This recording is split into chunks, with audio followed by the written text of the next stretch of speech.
2, você já encontrou?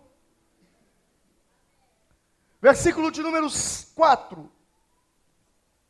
Quando o anjo do Senhor acabou de falar a todos os israelitas, o povo chorou em alta voz, e ao lugar chamaram Boquim, e ali ofereceram sacrifícios ao Senhor. Depois que Josué despediu os israelitas que saíram para ocupar a terra, cada um a sua herança, o povo prestou culto ao Senhor durante toda a vida de Josué e dos líderes que sobreviveram a Josué e que tinham visto todos os grandes feitos do Senhor em favor de Israel.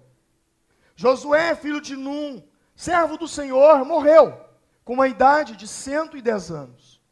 Foi sepultado na terra da sua herança, em Timnat-Heres, nos montes de Efraim, ao norte do monte Gaás. Depois que toda aquela geração foi reunida a seus antepassados, surgiu uma nova geração que não conhecia o Senhor e o que ele havia feito por Israel. Então, os israelitas fizeram o que ao Senhor reprova, e prestaram culto aos Baalins, e abandonaram o Senhor, o Deus dos seus antepassados, que os havia tirado do Egito, e seguiram, e adoraram vários deuses dos povos ao seu redor, provocando a ira do Senhor. Abandonaram o Senhor e prestaram culto a Baal e a Astarote. E a ira do Senhor se acendeu contra Israel e ele os entregou na mão dos invasores que os saquearam. Ele os entregou aos inimigos ao seu redor, aos quais já não conseguiam resistir. Amém. Essa mensagem, eu confesso que me inspirei numa mensagem de David Wilkerson, um homem que foi uma referência no Evangelho. A última ceia, nós falamos sobre sal fora do saleiro. Sobre ser sal da terra. Nós falamos da importância de ser sal no contexto de salvação da cidade. O sal tempera, nós somos o sal. Falamos que o prédio da igreja é o saleiro.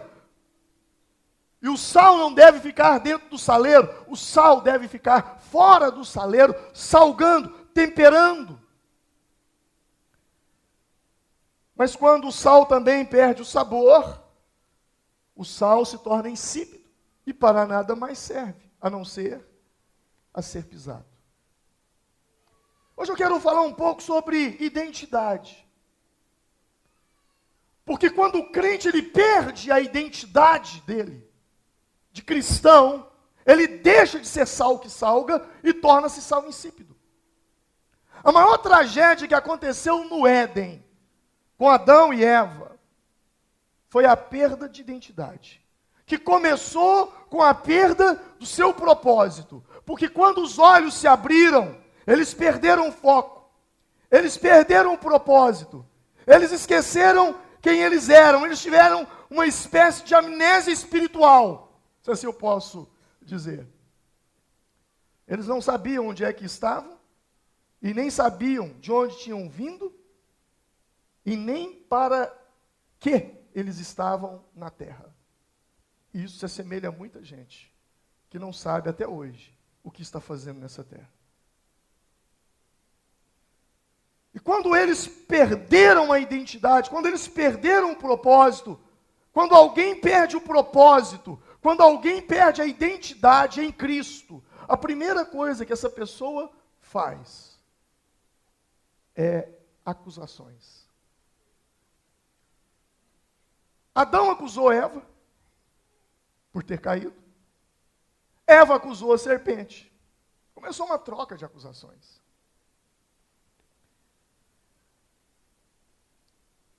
E hoje nós temos o pecado implantado na terra. O texto no qual nós lemos me leva a fazer uma pergunta. a perguntar como serão as próximas gerações aqui em Formiga. Como serão os seus filhos, os seus netos. Você é um servo de Deus, você é uma serva de Deus.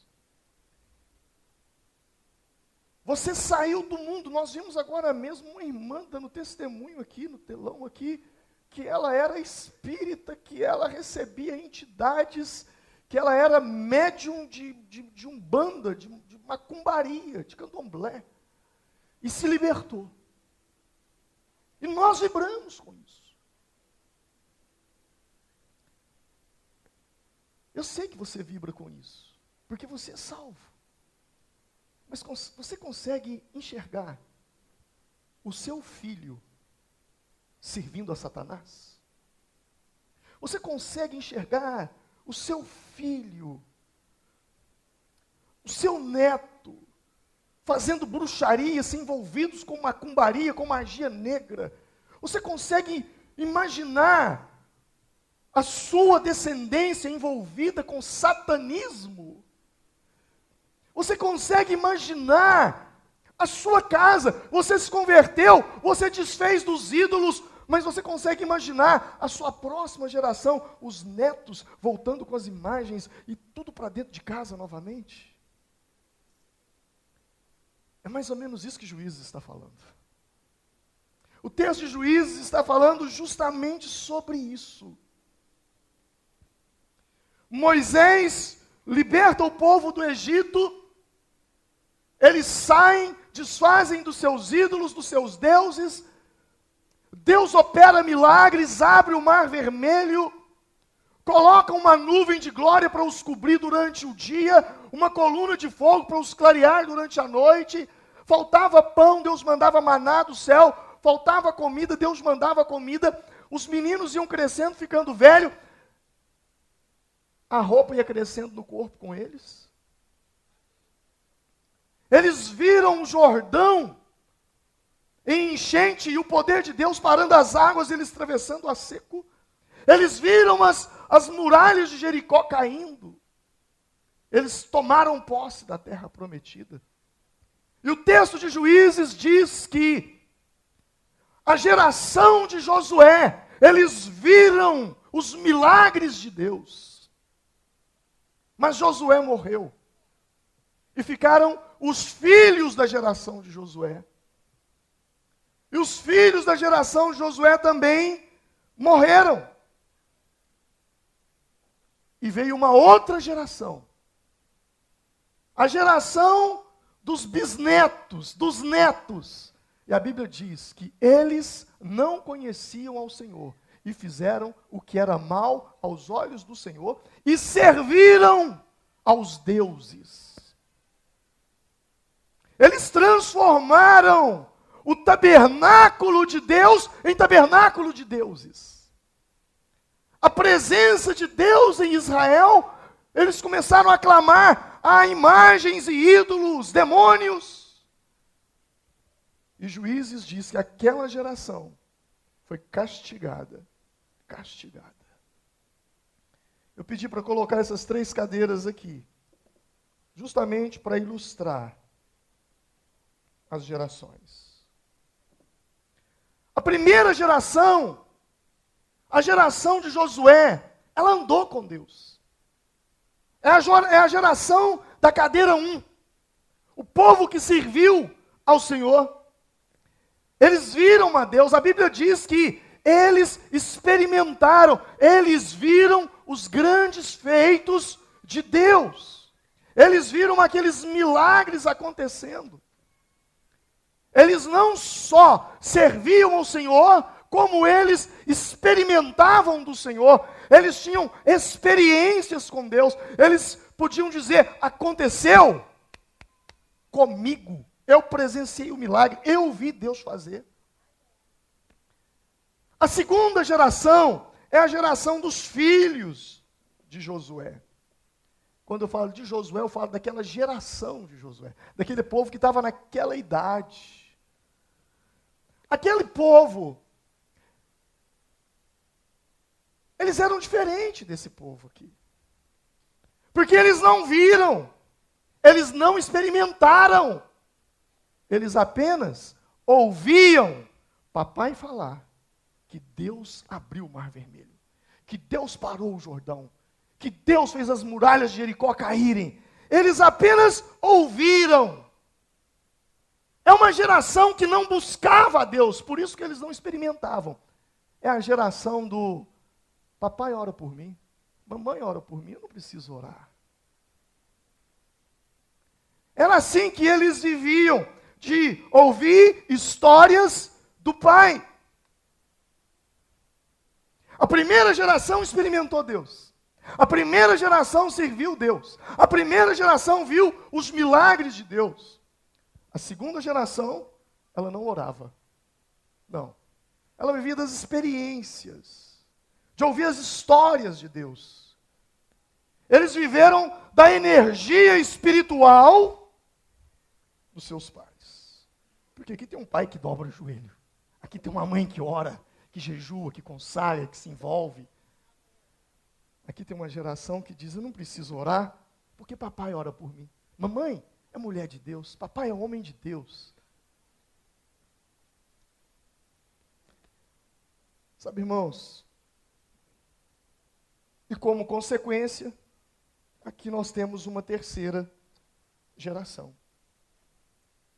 Se aqui já não ora, aqui tem uma certeza. O povo dessa geração aqui tem uma certeza. Meu avô era homem de Deus. Minha avó, aquela mulher era mulher de Deus. Papai e mamãe, não sei. Não fede nem cheira. Então eu não sei o que servir. Sabe o que me chama a atenção? É que chega um ponto, como a Bíblia diz, que a geração de Josué foi recolhida. Morreram. Agora não tem vovô e vovó para orar mais. Agora aqui não tem papai e mamãe para orar mais. Como é que eu faço? Essas 3 cadeiras representam 3 gerações. A primeira geração é a geração dos que vivem com Deus. A geração daqueles que entenderam que são sal da terra. Que entenderam que são luz do mundo. Jesus diz, compararei o reino dos céus a uma mulher que colocou 3 medidas de fermento. Fermento é que faz crescer. É uma geração que influencia, que faz crescer aonde está. Porque sabe a quem serve. E tem experiência com Deus.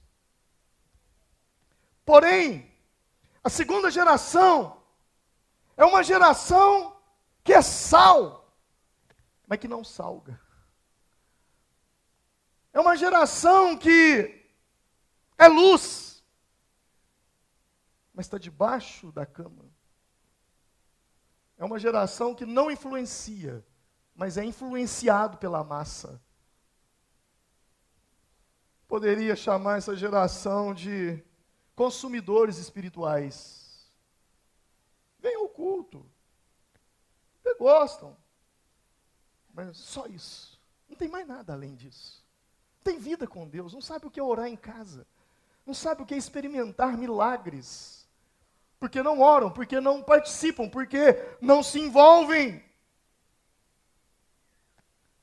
E a terceira geração, nada mais resta do que, se ali é sal que salga, aqui é sal que não sai do saleiro, o que restou para cá foi sal insípido,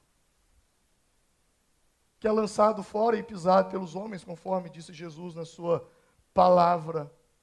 Sal que não presta. Eu podia dizer que essa aqui é a cadeira da crise. Porque quem assenta nessa cadeira está em crise. É gente que faz pergunta e não tem resposta. É gente que vive debaixo de angústia. É gente que vive debaixo de sofrimento. Há um vazio. Há uma busca de sentido. Não sabe qual é a referência. Porque aqui, Nunca foi referência para eles. É aquele tipo de gente que diz assim: se um dia eu tiver de ser crente, igual papai e mamãe, eu não vou ser não. É o tipo de gente que olha para cá e diz: ó, crente é tudo hipócrita. Porque aqui dá motivo para falar isso. Quando eles falam que crentes são hipócritas, eles não estão falando desse povo aqui. Quem está entendendo, diga amém. Gente que vive em crise. Vive em crise por quê? Porque esse povo aqui colocou esse povo aí em crise. Porque esse povo aqui não foi referência. Porque esse povo aqui não foi povo de dizer, como Paulo diz, sede meus imitadores. Não sabe bater no peito e falar dentro de casa, seja servo de Deus como eu, porque não tem moral para falar isso. Uma geração de questionamentos. Questionam. Criticam e criticam. É só o que eles sabem fazer. Aliás, a bem da verdade, é uma geração que sabe mais do que não crer, do que crer. Se você perguntar para ele o que nós não devemos crer, ele fala para você: nós não devemos crer nisso. Eu não creio nisso, não creio naquilo outro, eu não creio naquilo outro. Eu não creio nisso nem naquilo, eu não creio em campanha, eu também não creio em célula, eu não creio em ceia, eu não creio em batismo, eu não creio em jejum, oração, esse povo que ora, dízimo, meu filho, onde é que você está com a cabeça? Você vai dar dinheiro para pastor? Eu não creio em pastor, meu pastor é Deus, assim eles dizem. Igreja, na boca desse povo aqui, igreja nenhuma presta. Pastor bom é o da mídia, porque ele está longe. Você só vê ele na televisão quando você liga. Você desligou a televisão, você também desligou o pastor. Mas a responsabilidade desse povo está assim, sabe de quem é? Desse povo aqui. Porque esse povo aqui dá razão. Com a hipocrisia deles, eles colocaram esse povo aqui desse jeito.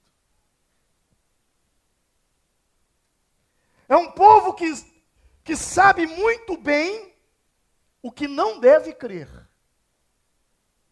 Mas quando você pergunta para ele, então me fala uma coisa, em que você crê? Ele não sabe em que crer. Você conhece gente assim? Critica isso, critica aquilo outro. Não, sabe de uma coisa? Olha a igreja, não sei o quê. E aí quando você diz para ele, então meu filho, me fala o que você crê. Eles não sabem responder. Eles sabem muito bem do que não gostar. Mas eles não sabem do que gostar. Então tá bom, igreja não presta, dízimo não existe, pastor é bobagem, ir ao culto é bobagem, célula é palhaçada. Tá, tudo bem, eu concordo com você. Você está certo, a Bíblia não é desse jeito, o mar vermelho nunca abriu, nunca aconteceu, tá bom, tudo bem, tá, obrigado, você está certo, você não acredita nisso, tudo bem, me fala então, em que você acredita? Eles não sabem responder, porque é uma geração sem referência, não tem paternidade espiritual, não sabe o norte, rejeita o que recebeu dos pais, mas por outro lado também não coloca nada decente no lugar. Deus tem nos chamado para sentar nessa cadeira, a cadeira do sal que salga, a cadeira da luz que brilha, a cadeira do fermento que influencia a massa.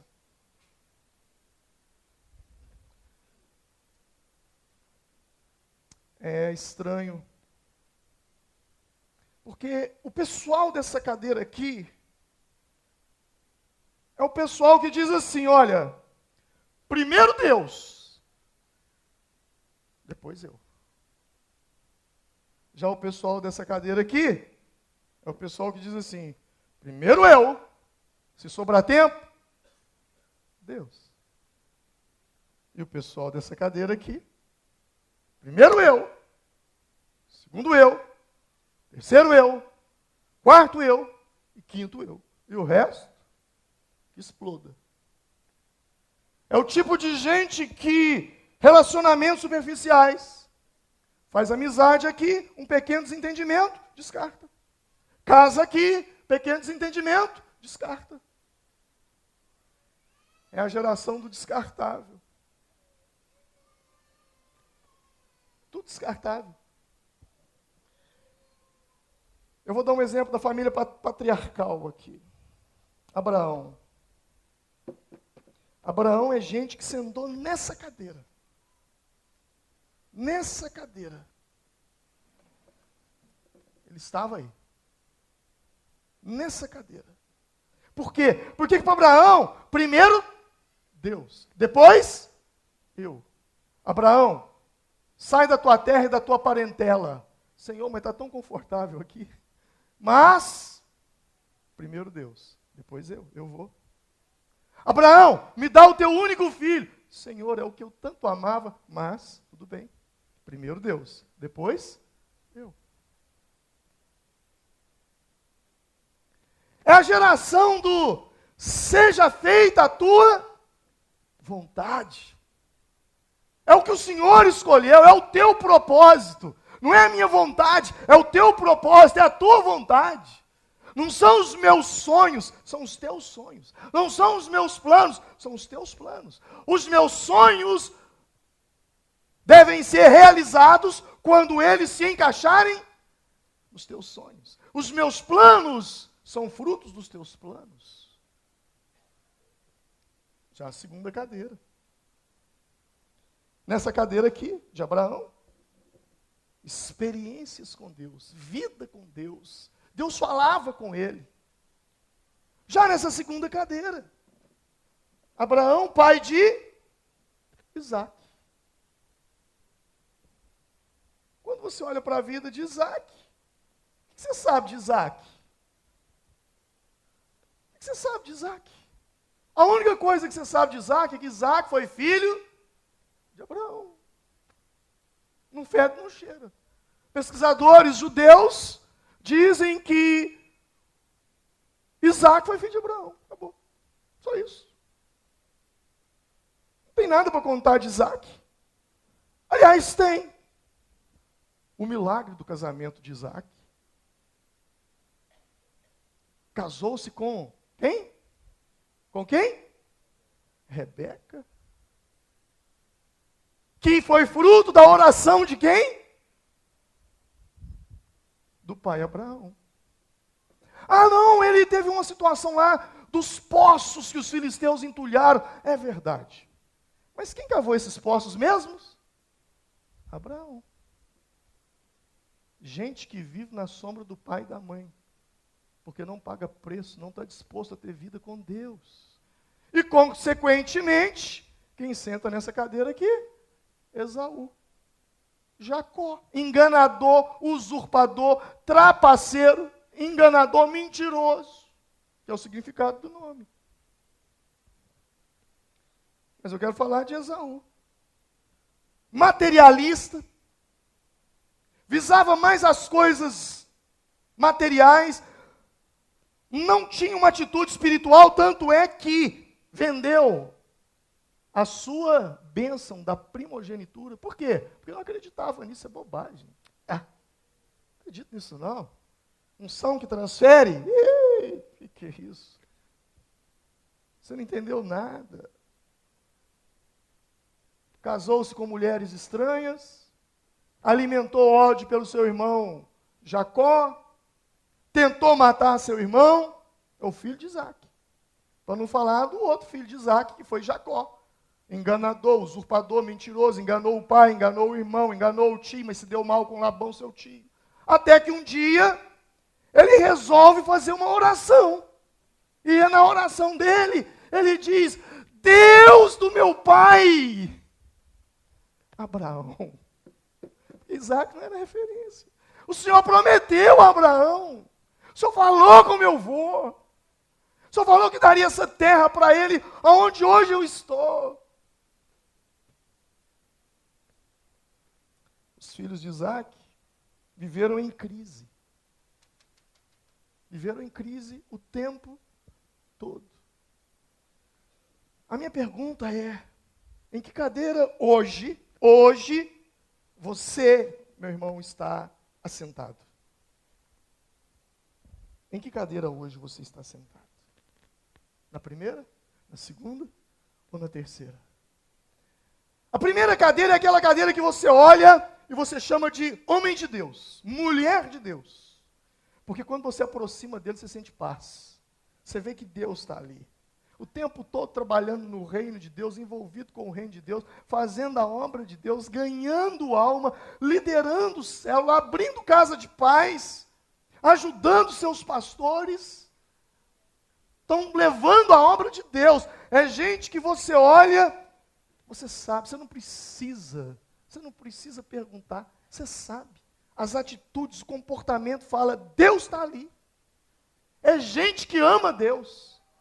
É gente que já está abrindo casa de paz, é gente que evangeliza, é gente que prega, é gente que se compromete. Mas aqui, a turma dessa cadeira aqui é uma turma complicada, porque a gente nunca sabe, de fato, aonde eles estão. Sabe aquela turma que você olha para ele e você fala assim, agora ele é. Aí no outro dia você olha, não, agora ele não é. Não, agora ele é. Agora ele não é. Sabe aquela turma que você olha e você fala assim, fulano de tal é trigo. Passa 2 semanas, mudei de ideia, ele é joio. Um dia está no céu, outro dia está no inferno. Um dia está abraçado com Deus, língua estranha, repreendendo, exortando todo mundo. No outro dia está quebrando tudo na gandaia. Você não entende.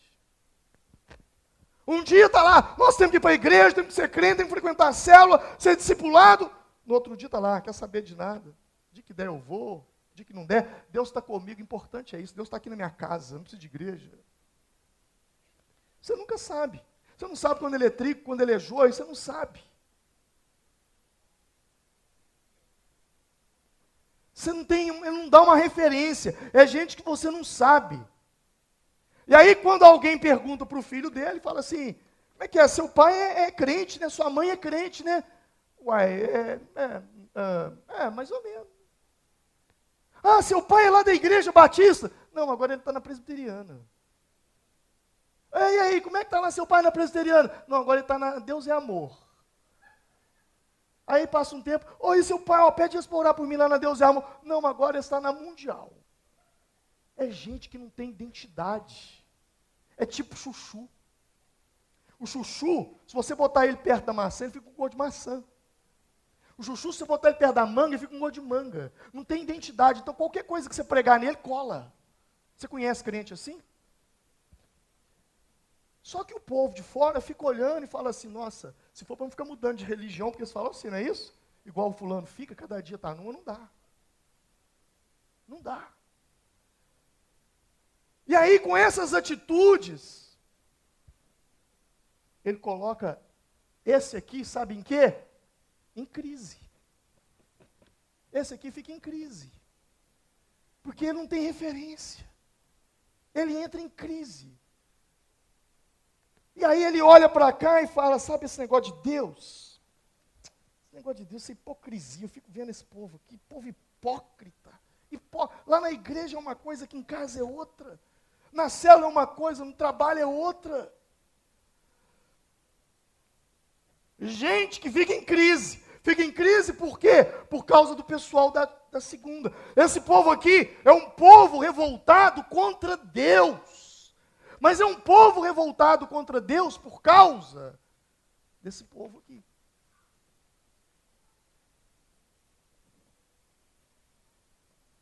Aí ele fala assim, crente é tudo hipócrita. Mas por quê? Porque ele está de olho nessa turma que não salga.